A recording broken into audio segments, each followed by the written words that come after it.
فذلكم الله ربكم الحق، فماذا بعد الحق إلا الضلال، فأنى تصرفون.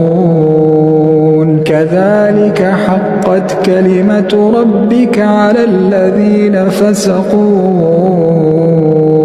أنهم لا يؤمنون. قل هل من شركائكم